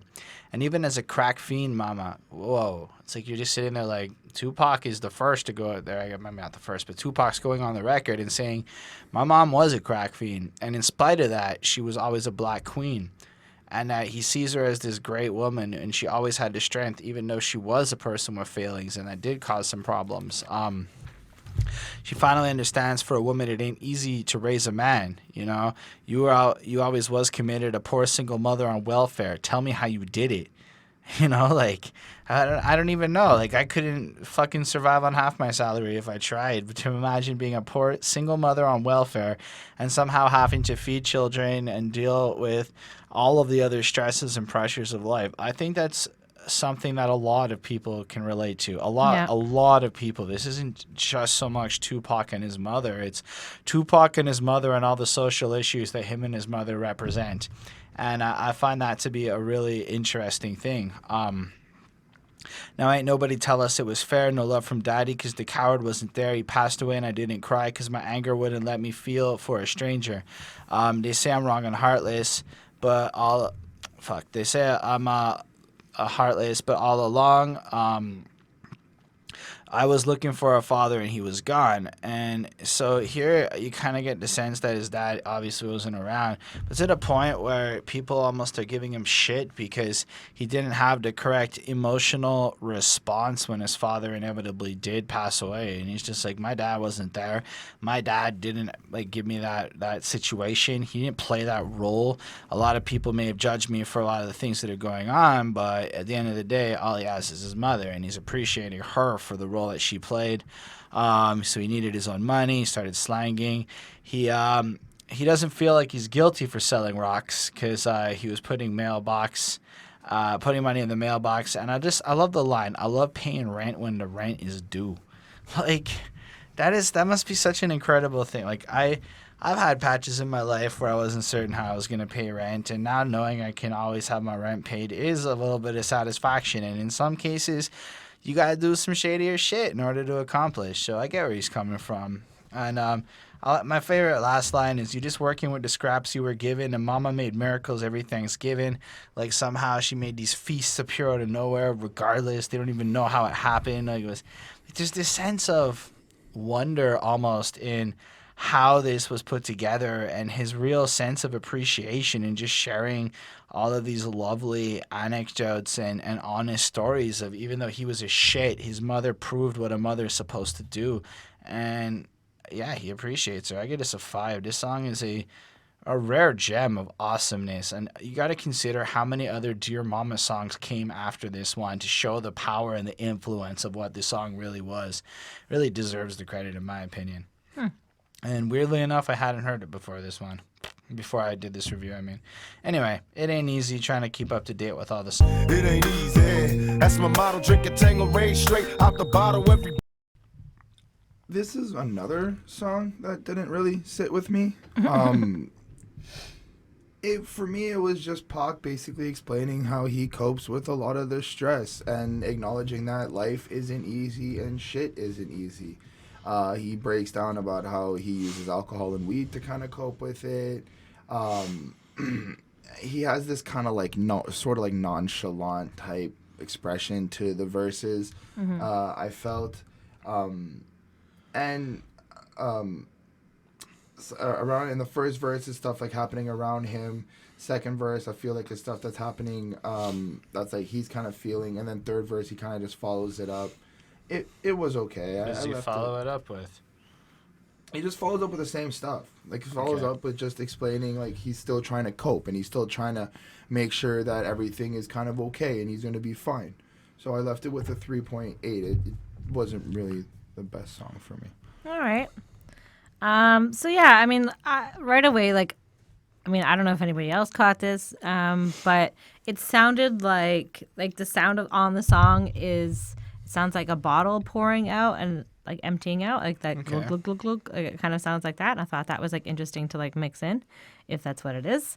And he's just trying to do like whatever he can to like help out like his like homeboys in the hood and who are struggling.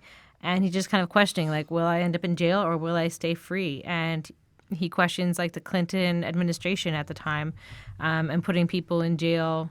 I think that was like at the time of like the 3 strike law. And it was like, I guess a popular jail was the San Quentin jail, which I think he references.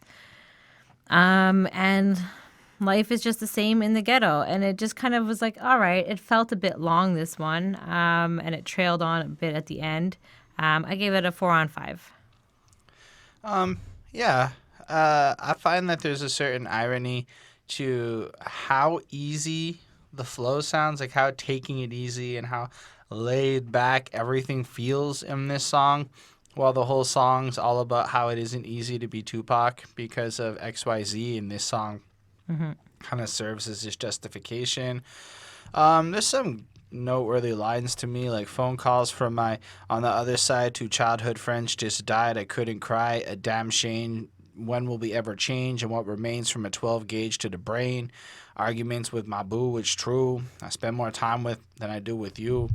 And you kind of get the sense that this is like Tupac running through the list of everything that's bad and everything that's kind of annoying that's going on with him. But I do like the part where his biggest concerns here seem to be that he can no longer cry over the loss of friends, and his girlfriend is mad that he can't spend time with her and he's hanging out with the boys too much. I'm just saying, like, those are an interesting two to put right next to each other. He can't sleep because people are plotting to kill him, so he like wakes up screaming over the nightmares and stuff. He can hear that people are coming at him. He's paranoid. He feels that people are just really like out to get him. And I mean, I believe he's been shot at this point, so this paranoia is not completely unfounded. He did have people kill him or try to kill him. Yeah. And at the time, he believed it was Puffy and his squad, who he thought were to be friends and trusted compadre friends and whatnot. I remember hearing at some point, I think it was in one of the interviews I saw of Tupac speaking, that the thing that got him the most was that black people had shot him, and he never thought at any point in his life that black people would ever turn on him. Like, he thought he can go to any hood, he can go anywhere, and life was just going to be good. So his whole reality, I guess, is kind of shaken up at this point. Maybe I should have taken that into consideration with some of the shit I said earlier. Oh well. But I guess my only real grievance with this track is that it does kind of bring nothing new to the table. So in the sense of a standalone song, I'm certain if it just came on, I could vibe to it. It's got that Tupac feel to it. Yeah. It's got a lot of the same subject matter that we've covered already. But I think that compared to how we covered some of this subject matter earlier on the album, this is a less good, almost a B-side of some of the earlier tracks. So I give it a 3.5 on 5. It's not bad. It's just, I don't know. It ain't easy to give it such a good grade after hearing the rest of the project. Anyway, Well, can you get away? I guess we can. I wonder, should I leave you alone to find a woman of my own? All the homies tell me So apparently this is about Lisa Left Eye Lopez from TLC, for those of you who don't know. Yeah. And this is exactly what I picture when I picture a guy sending thirsty messages in the DM over Facebook to a taken girl. And I gotta say, this is the thirstiest, least player, least game-filled rap song I have ever heard. Let's talk about it. Yep. Well, you define thirsty. I mean, like, he's trying to fuck the next guy's girl, and he's obsessing about her to a point where he wrote this whole song about it because he's thirsty and he wants to fuck that particular guy's girl. I get that part. Now, my part that I'm not getting is what I got from this is that first off, girl's boyfriend is abusive, and and Tupac acknowledges that. Mm-hmm. Second of all, I don't think call it thirsty if you will, but I think he's just trying to prove to her that she needs a better man and that he's the better man. That is Yeah. what a thirsty man says. That's my what definition of thirsty. thirsty is guys who say whatever they gotta say to get laid, right? So he's coming into a woman who's unavailable, who has Yep. turned him down in But the past, who has turned him down He's in the trying to past. impress her. Then, if it is about Lisa Left Eye Lopez, he found out after he's failed at getting with her that this happened, and wrote this whole song as a play to drive it home that guy's an asshole and Pac is the hero he needs. And you should go with him because he's going to offer you the world. Dude, everything about this move is thirst. Fuck anything I have to say about it, because I basically am gonna sit here and just defend him, because all I wrote was. Oh, you could defend his because intentions. the thing is I basically kind of feel like, he's trying to tell this girl, like, you need a better man. Your man's not treating you right. You need somebody who can do right for you. Tupac's being a nice guy, bro. Yeah. You know how I feel about nice guys. Yeah, I do. Okay, listen. You know how you know it? Listen to the fucking phone call at the beginning of this track. Okay, you should come out with me and we should go to lunch. My man doesn't want me to do this with you. Yo, but baby, it's okay. 'Cause like your man isn't going to know. I'll have you back. No, your man won't care. My man cares. Please. I was like, did Pac just do that? I mean, I'm certain he's He's, trying like, to begging be this girl. cute and comical, but that please Yeah. was thirst. Okay. Okay? That is thirst. I used to like- be a really thirsty guy. I know all about being a creepy, thirsty guy. This song is oozing with creepy thirstiness, and I just had to put it out there. I mean, it's a well-made thirsty song, but we just had to have that conversation and get that out. Get that out of the way. I All just right. had to get it out. So, first verse, I feel Pac is trying to get with this girl. Mm-hmm. Has like a schoolboy crush on her. Obsession. Second verse, he is now into the obsession. He can't get her out of his head. He needs to be with her. Now he's crossed into creepy. Right? And then third verse is where I'm crossing into creepy, because he's basically like, my reality problem that I'm having is me and your boyfriend. And something with like, if he touches you, I'm going to have to beat his ass or something like that. That part's the only noble thing he said in the whole fucking song. But now I'm kind of just sitting here like, but if this is all out of thirst, you just beat his ass because you just want the girl regardless, not even to do it out of like a nice kindness which means thing. that if it was an ugly girl he didn't want, it would be okay if he got. You see what I'm saying?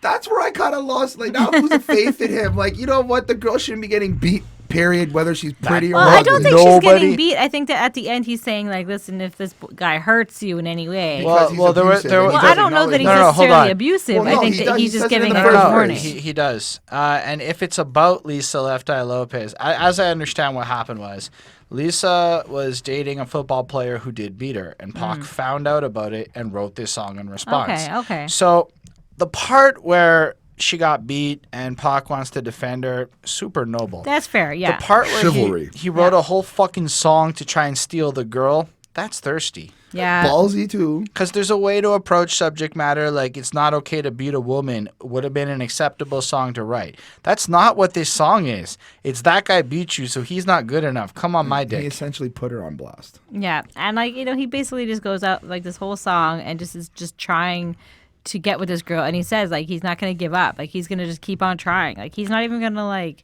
he's not going to stop. Like it's so annoying. And the classic nice guy move at the beginning, it's not about sex. Right. Come on, Pac. Bonnie said it. Come guys. on. It's annoying. Temptation, right? You had that song? Temptation? Nope. Anyway, go on, Bonnie. Yeah, I mean, this is just about ditch your man and come with me and I'll offer you the world. And it's just like, it's her choice. If she's going to do what she's got to do. I mean, it's up to her. So as much as you can, beg and plead for it, like it may not happen. So, I mean, that's it. I gave it a 4 on 5. I mean, let's just go. Now the picture's getting clearer. All he does is hit you hard. Oh, fuck. That guy's a motherfucker, okay? Yeah. I tell you to leave him, okay? All right? You're allowed, Pac. So far, we're so good. And you keep telling me and you tell me to keep my faith in God. So she's saying, have faith in God. Things are going to work out. You stay out of this. You don't need to have it. It's not your business. Right. But Pac, he doesn't understand. He just wants to bring her home. Are you fucking kidding me, Tupac? I wonder Hold on. should... He He's wants smarter to than bring that. her home so that she cannot get, Yeah. punched. Yeah. Right? I wonder, should Come he... on, let's. I wonder, should I leave you alone and find a woman of my own? Yes, that's always the answer. But all the homies tell me that you don't deserve it. Come on, Tupac. Come on, buddy. What do you mean? Come on. His friends are going, hey, buddy, you're trying to help this girl, and she doesn't want no help. She don't deserve your help. But he contemplates because in his heart he knows she's loves worth her. it. Do you see what I'm coming Like, from? I This see is some you. I'm just trying to thirst. play devil's There's no advocate and devil's defend advocate. him on this. Don't want to rush you, but make up your mind fast. Well, then why would you tell her you don't want to rush her? You want her to make up her mind fast. And the next fucking line. Anyway, he goes on and he's thirsty. 4.5 on 5 though, because damn, is it well composed Yeah, thirst. I gave it a 4.5 Like on 5. it's as well. fucking. It's got some excellent lines. It's well crafted. He articulates his message clearly. I don't have a problem with Tupac being thirsty. I was just shocked at how non-player this song came off. Like this was anyway. It was just surprising, and I enjoyed it overall. It was a decent one on this one. Let's go a little old school with the next one. All right. Got me puffin' on that Buddha getting buzzed. 'Cause there I was, them black parties in the pride. Okay. This song is his throwback to all the old school influences of his life. A lot of people have these songs, and I don't hate them at all, but I have a lot of trouble with them. I mean, they're really good at first. I find them really cool. Like the whole song's like this. I remember Mr. Magic, Flash, Grandmaster Kaz, LL, Racing Hell, but that didn't last because of Rick Rubin. Eric B. and Rakim was the shit to me. I flipped to see a Dougie Fresh show with Ricky D. And it goes on like that. That's like the whole song. It's 3 verses of that, interloping his anecdotal experiences with clever puns of the various artists that inspired him, while giving a lot of love to the old school hip hop that paved the way for him to be able to drop down his rhymes. Yeah. Everything about this is truly honorable and awesome, and I like what he did. I give this a 4 because I'm not a big fan of these types of songs, even if I admire and respect the purpose of them. Hell, maybe one day I make one just because it's a way of showing respect, but they're not my favorites. Anyway, that's all I had to say. All right. Yeah, I mean, this is a very old school, feeling, I guess. And he does thank everybody and, that started it and paved the way for, where he is today and everybody who was involved in like the, the hip hop movement. And he shouts out, he literally names everybody. He like references a lot of people in this song. And I think that that's kind of cool. Like it's kind of a way maybe to open people's eyes to where he gets his influences from and like to show like, this is where it really started. People always look to him and he's saying, no, look to these guys, so I think it's interesting. And I think that's kind of cool. Maybe, everybody can look to those guys. Yeah. So, I mean, that's about it for me. There was just he wouldn't be here if it wasn't for them. And he like talks about like Brooklyn and like the New York suburbs that started like the whole hip hop movement. And I thought it was nice that he was able to do that, and he was very thankful and appreciative. So yeah, I gave it 4.25. Nice. I like the fact that he's paying homage to the older hip hop classics. I like the fact that he's trying to taking on this, like, we have to pave the way. We have to appreciate the people who paved the way for us. Mm-hmm. And right there, that automatically gave me my grade of this. And I guess it's a weird reason why, but I knew it.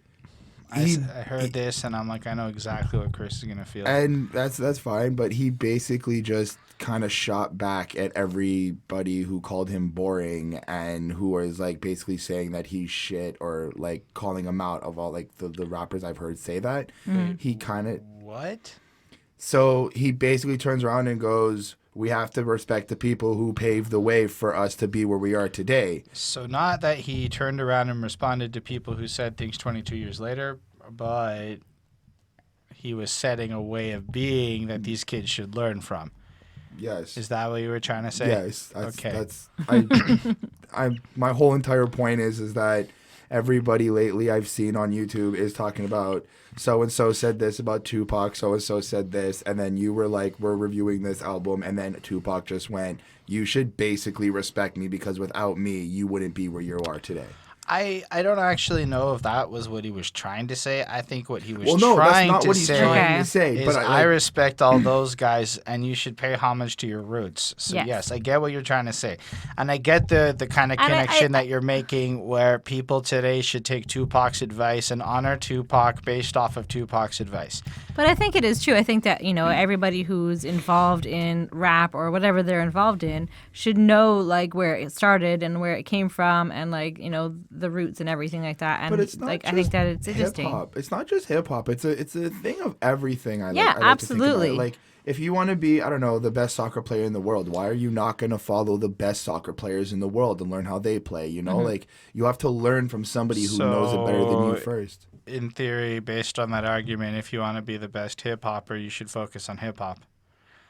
Well, that's what he was doing. Right, he was literally like, names everybody hip-hop, in but I'm this saying song. like the universal message. I'm just saying like if you want to be good in something, you should find the origins. 10,000 hours of effort into a particular skill and study it, just like the book you're reading says. Just like the book I'm reading. It's a good book. It's called Outliers by Malcolm Gladwell. It'll take 10,000 hours to read that book and apply what I've learned from it on it. It's gonna take you that long to read it? It's not something to brag about, buddy. But yes, I agree with you. It is an interesting point where Tupac himself seems to be responding to how other people treat him. But on that end, I gave it a 4.5, by the way. Yeah, I just think people often don't study history, and it's like a big problem. So a lot of people hate quote unquote mumble rap simply because they don't study history, so they can't see how that music developed. They just like what they like, and fans of music put themselves into boxes, and people have their experiences and tend to not be willing to look at things with any degree of objectivity. So I get where you're coming from. Music history is a very fascinating thing to change the context. Something I was like saying to my buddy is how many times I've thought a line is corny or bad until somebody in the comments on this channel has pointed out that with the history behind that lyric, it's actually dope. And so it is a really good point. Good, well said, Chris, even if poorly articulated. I appreciate it. Fuck the world. Yeah, clearly. Fuckers calling, fuck the world. So Pac is back. Anyway, I got the feeling that this one is almost written in response to the court case, or after the court case, or the charges against the rape happen. Just to quote like the first line, who you calling a rapist? That's what I mean. Ain't that a bitch? You devils as two-faced. You want to see me locked in chains, dropped in shame, and getting stalked by the crooked cops again. Yeah, so like you get the sense that he feels that this is all a conspiracy to lock him up because of the clout he's developing because of this. This whole charge is just fabricated nonsense. So it really does set the tone, I guess, for this track. I don't know. How did you feel about it? Personally, the track was boring. Just because like it was fuck the world. It's like it basically Pac's fuck the haters song. Everybody's hating on me. Everybody's mad at me. Everybody's this and this. Yeah. Except in his context, there's allegations and charges and like What's more the system that's trying to fuck like, him? yeah, it's more the system. But other than that, besides the line I just quoted, that's where I was like, wait, what? Rapist, Puck? What's going on? Yeah. That's the whole court case that he Other went to than jail that, for. For me, there was really nothing else on this track really noteworthy. I just feel like he's lashing out, releasing anger, and just saying, fuck the world. Like, I just got to do me and just keep moving forward. I gave it a 3.5 on 5. Yeah, I mean, it's not like the biggest standout song here. Obviously it was shocking, I guess, to hear that, like, I didn't know that he was, called a rapist or whatever had happened. So it was interesting to, like, at least hear that and looking into the story. And people were clearly, like, playing him and, kind of trying to, like, screw him over a bit, I think. And so he smokes weed and he drinks a lot and, to kind of cope with things, I guess. And also to maybe, like, block out, like, what's going on and, like, all the hate that he's getting. Or all, like, the shit that he's in, I think, maybe. He's, and he just kind of says, like, screw you guys. Like, you're just jealous of me. Like, I've made it and, like, I'm doing really well and I've got money and, like, I'm established and whatever, and he's just like, yeah, whatever. And he also kind of just says that, like, if you're black, like, protect yourself. Like, carry a gun with you. Like, do what you have to do to protect yourself. And, he just kind of says, like, the world isn't made for them. And then so they're having to, like, fight their way. And I think that this was, like, an interesting song and, like, a reminder of, like, the struggle of, like, what, people in his world were going through at that time. And so, yeah, I give it a 4 on 5. Yeah, I felt like this was another one on the filler side. Like, sure, it's called Fuck the World, and I'm expecting this strong, supercharged song, and I didn't get that, in my opinion. I mean, he obviously is expressing his frustrations with the situation, the people around him, and everything that has been said so far. I like when he was like, stop giving game for free. You want to hang with me, like being a thug is the thing to be. But I got in, but yeah, anything else there is whatever. But just the idea that like people seem to want to be him, like his life is glamorous and shit, and he's almost like, come on, are you serious? Like I'm like, are you really want to be this? Like, and I find that to be like an interesting sentiment, and maybe I'm misreading the line, but I could see how like if you were Tupac, you would not wish the fate of being Tupac on other people. Yeah. Even if it might look like he is pretty cool. I give this a 3.75. I feel like it's not boring. It's got that Pac essence, and if I'm in a Pac mood and I'm just listening to Pac all day, if this came on, it's cool. But this might be one of my least favorite songs on this album. The beat doesn't do it for me. The hook isn't like strong and hooky. It's really just like Pac rhyming, and I've already got a lot of that. And there's a lot better examples from other albums that I could come to of this styled song. So, let's talk about Death Around the Corner. All right. Can't take the stress. I'm out of breath, made me wanna kill my damn self. But I see death around the corner. Yeah. See, yep, another one, another song. How do you feel, Chris? So it's good, but it's nothing new to me. He's basically just acknowledging more of the violence and more of the dangerous acts that happen around his city, how he's trying to cope with it. He's acknowledging, like, death's around the corner. It's like I'm kind of friends with it now. I have to kind of just accept that it's there and I can't hide from it anymore. Mm-hmm. So what I'm getting is, like, throughout the album already, we've kind of have him, like, kind of paranoid and fearing for it. But now he's still paranoid and fearing it, but he's starting to, like I said, accept it and starting to, like, kind of like be like, look, I need to get over this, so I'm just gonna try to morph it into something I can deal with. Other than that, I mean, at this point, I get it. People are dying around him. I gave it a 4 on 5. Yeah, I mean, for me, there wasn't that much that was going on here.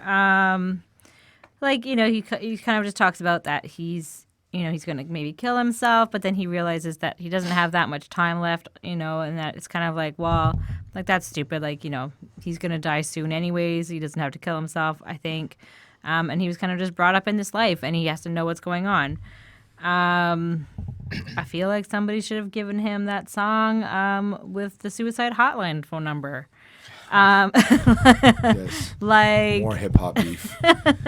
like it's just, he talks about like wanting to kill himself a lot. I mean, I feel like somebody should have been like, "Hey, are you okay?" Yeah, I mean, that's just it. I mean, it was a decent song. I enjoyed it. 4.25. I don't know if this is the best song to bring this up, but something I felt along the way is Tupac is kind of like victim of the same thing Britney Spears was victim of, where Being famous. not just being famous, but being glorified, obsessed over, and scrutinized to such a degree where almost like your life is the celebrity. Like you are Question. people are obsessing over you for your insecurities, for your failings. It's almost like the fact that he is suicidal is what makes him famous almost more than anything else. And obviously, like the media, the way people jump on him, the part that's actually fueling his dollars and whatnot and the interest in him is this pain. But, quick question. Isn't that like a lot of, or maybe the music I listen to, but isn't that a lot of music? Like, No. Little Peep was famous because he was like suicidal and depressing, and like That's what emo is. So was your boy there. I mean, are you saying that most music's suicidal? I would say no. I feel like It's me mo- personally, music that I've heard on the radio, let's say in the last like 2 to 3 years, music on the radio, music in playlists, music that's been coming out has been just very emotional, very love broken, very. I think that that just is- most celebrities just go through stuff where they're mean, feeling like the no, pressure I of would say- their audience. Like most pop is shallow, fragile nonsense. This is some real shit. They're not even the same at all. Like, I don't agree. I don't hear anything where people are writing But I lines think like, also I a see lot death of- around the corner any day, trying to keep it together. No one lives forever anyway. Yeah, you hear, let's party till tomorrow because our life is young, and you hear a lot about partying. Hear a lot about doing drugs in some parts. I'm telling you, the Zanny shit is not as famous as No, the I'm not people who talking about listen the to it. Zanny shit. I'm talking about just like I've heard. Give songs me on, like- examples. Because you make it sound like it's all over, so there should be plenty of easy examples to pull Because from.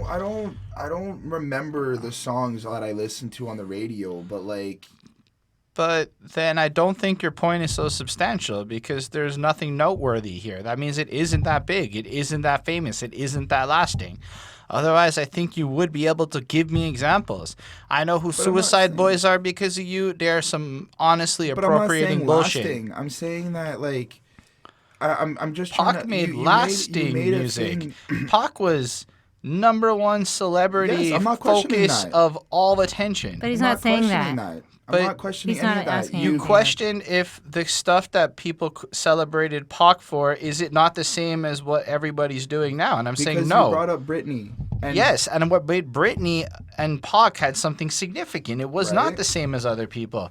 Even Britney's music is not the same as other pop stars. Right. Other pop stars sounded like Britney after the fact.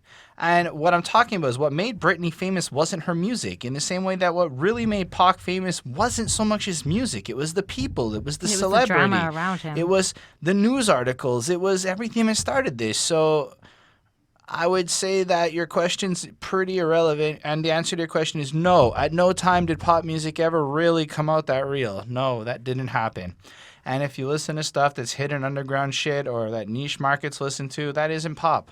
So no, it just didn't happen Well, like I that. think a lot of artists, like over, Pop. like the centuries, like, writers and, Yeah, but like, I mean, I don't know how that even compares to like the celebrity status of Pac, Britney. Who else is that fucking big? Lindsay Lohan was that fucking. We're talking people Michael who are Jackson. people who obsess over the weirdest things in their fucking lives, and Yeah, so but they all have like sad days, I think, too, because that they're stressing out so much because they're so scrutinized. But that's my whole point, is that at the end of the day, you have a guy like Tupac who is almost driven to madness over this attention that was brought onto his life for all of the wrong fucking reasons and shit. And people wouldn't have listened to Tupac or given him the same level of attention drama wasn't if he part of it. wasn't obsessing over death and being paranoid and spitting what most people consider to be the realest shit ever. So if he wasn't being this negative Nilly per se, he wouldn't have the position and everything he had. And I think that people's obsession over the dark, everyone's obsessed with darkness, and Tupac manifested that shit. And I think that is a lot of why at least the white folk jumped on Tupac the way they did. Because let's be real, the numbers he got, white people fucking put Tupac to number one. That's just facts. And man, you go look at the Candlelight Vigils, you can see that he was loved by fucking the country. Like the country with its 60% Caucasian fucking rate, you know? Anyway, I thought the song was pretty otherwise okay. Just Tupac obsessing about death, obsessing about the paranoid, no longer trusting people, the stress, the guns, this, that. And like, I don't find that there's a lot of unique content to discuss on this album because I feel like it's almost the walking character of what Tupac is supposed to be at this point. And maybe I'm wrong, or maybe I'm misreading it, or whatever, but I don't know. I gave this one a 3.5 on 5. The song was less good than the last one, honestly. Yeah, I had a lot to think about there. It wasn't really about the song. Anyway, Outlaw. Outlaw's the last one on this album. When I leave 'em, you should have seen 'em. Hostile hoes catch elbows.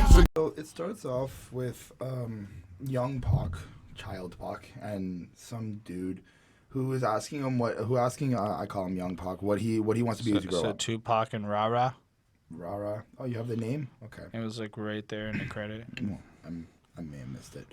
Anyway, so Rara asks Tupac what he wants to be when he grows older. No, Tupac asked the kid, and the kid responds. Like, there's a kid and there's Tupac. Like, fully growing modern Tupac and a kid. Oh, okay. And Tupac is asking the kid, blah, blah, blah, what do you want to be? He's like, I want to be an outlaw like you. That's the whole intro. That's the whole I point. thought it was the other way around. I thought Pac was having a thing where he was the kid and then he comes into being the gangster with the verses and now he's the outlaw and now he's spitting all the verses. Reminded me I of feel like it could be that. either way. It kind of made me think of that one that we listened to where they had that little kid on it the other day when they're making the kid cuss and shit. That's just kind of what it made me feel like. Pac brought in a kid and they had a kid cuss and whatnot. On Murs. Yeah, no, on like one of the older classic ones. I can't remember Oh, who. I can't think of it. It's going to drive me nuts. Bonnie was on that review, but like, so like, it's just having a kid come in. Oh, I'm like, but okay. Even if you think about the context of the album, right? Maybe it was He's Lil saying that Wayne. if you look at how these 10 and 11-year-olds are around here and how they look up to him, and he's being a role model to this kid, and this kid sees him, and he's almost visibly saying, "This kid wants to be me," but not in like a cocky, arrogant way. Well, but let me just put some like a little bit of what I got from it because I felt there was a little bit of a mental issue here. And I say that because first verse you have Pac explaining like how like kind of like where he like how he grew up and a lot of the thoughts he had. How's that to the intro? How's that related? Like that's just like a little intro. The kid's like, I want to be an outlaw because the song's called Outlaw, and they're all talking about how they're outlaws to society. For the third verse, the way that it's made, it's the whole group. The Outlaws, his group. Yes, I got all that. But I'm explaining like how I interpreted it and how I saw the song. I kind of got this like bipolar-esque feel, like the group of the outlaws who are saying different lines on the second verse are like different voices in Pac's head while he's explaining that he's dealing with thoughts of death and murdering people. That was it. I gave it a 4 on 5. Why did you think that? I don't know. I listened to the song and it just kind of gave me that feel. Like Pac goes through the first verse explaining like he's got these thoughts, how he wants to kill people and how he's like dealing with death and stuff like that. And then verse 2, he's talking about how he's a prisoner on earth and he feels like he's in hell and he wants to go to a better place. And then just the way they broke down the third verse, the way they presented it, it gave me this like different voices feel, like this different characteristics, these different people there. So I just kind of, I assumed it was like Pac's having this like creative style of having like conversations with himself in the first 2 verses and then having like these voices in his head. That was Okay. Yeah, that's stretching a lot. That's definitely imagination on your end. But I mean, I'm not trying to like be a shit or whatever. It's just there is like nothing in this song that I saw that implied that last verse was the voices in Tupac's head. And there was nothing in the introduction of that song that made it seem bigger than it was. Like, I mean, just looking at the words to it, hearing it, it's Pac and a kid. And the kid's like, I want to be an outlaw on a song called Outlaw featuring the Outlawz. I mean, maybe I'm like simplifying it, but I think this is just Tupac and his squad being like, we're outlaws to society, fuck the world, this, that. And it's a posse cut. And he just shoved as many people as he could on one time. That's how I interpreted that last verse. I'm not I'm not trying to be condescending. It was just strange to hear that explanation. I don't know. There's really not a lot super substantial here. Pac does the Pac thing, because all I see is murder, and my mind stayed preoccupied with homicide, trying to survive this crime rate. You know, nothing overly new. None of the other little dudes had an interesting bar for me to quote because they were all short. They were all little snippets. There was nothing really like to hook onto. Gaddafi, Castro, Idi Amin, Napoleon, and then Gaddafi again. They all fill out one verse that's the length of Pac's each one of Pac's verses. I just kind of felt like these are my squad. I'm here with my crew. We're all kind of here riding through this hellish place together. We're the Outlaws. Check out our flag. 4 on 5. Yeah, I mean, for me, this was just like him saying like that he was gonna go down in history, for something. You know, he was gonna do something, and there was a lot of like craziness and violence in his life, and so he's just kind of like dealing with that, and he does drugs, and people are gonna remember his name because he's was so involved in like all of this crazy stuff, and I think he's just gonna leave like a legacy. At least. I liked the beat. I found it was good. I enjoyed it. There was a lot kind of going on with this song. Like there's like a lot of different people and like a lot of different like sounds I found that were going on in this song as well. But I feel like his basic message was like, be good, be real, carry a weapon, protect yourself. And that's pretty much it. I gave it a 4.25. That's fine. I get this album as a whole 4.25. It's a solid and strong album for what it is. It's got great rhyming from Pac's end, but I wouldn't say his best efforts. I highly preferred his abilities on the first disc of All Eyes on Me.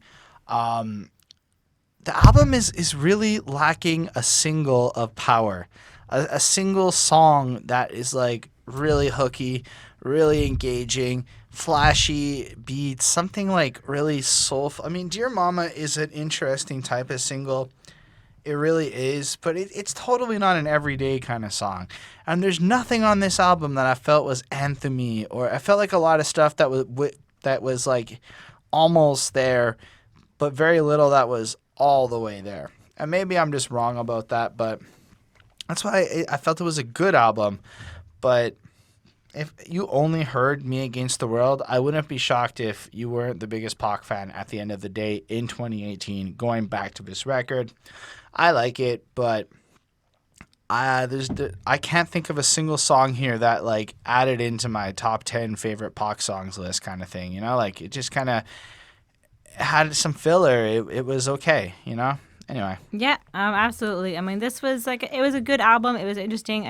He is or was like a true artist. Like he has a very interesting style of writing and rapping, and like I guess topics that he's covering and stuff as well, things that are relevant in his life and what's going on in his community and stuff like that, and what he's seeing. So I mean, overall, I gave this a 4.06 on 5, so that's like an 81%. So I mean, it is a classic, but I mean, it just makes it into it by 1% basically. So it was interesting. I mean, it's good. It's good like throughout like the whole thing. Like there's not really like a bad song on the album, but there's not really like.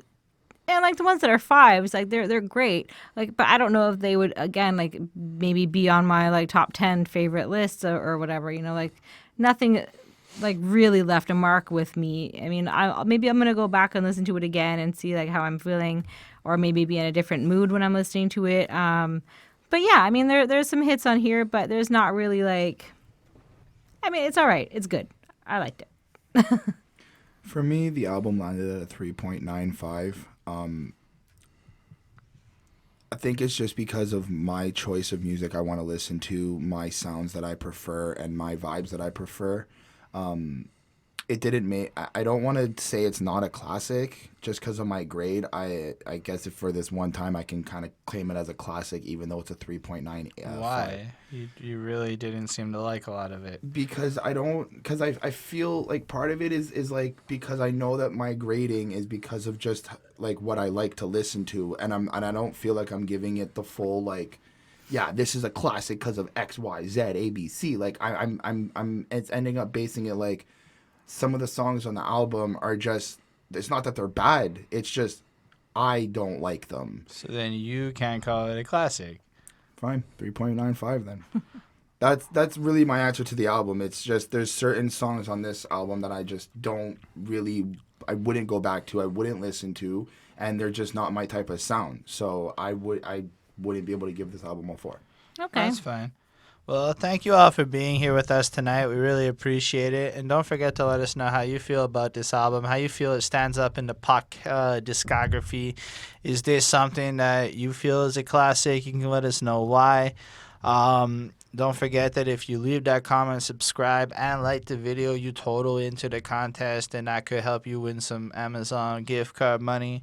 On that note, we've got a couple more albums lined up over the next couple of weeks, but don't forget to let us know what you do want to see us do, and at some point you may just see us do it. So we'll catch you next time with more album reviews. Peace and love and all that shit. Bye.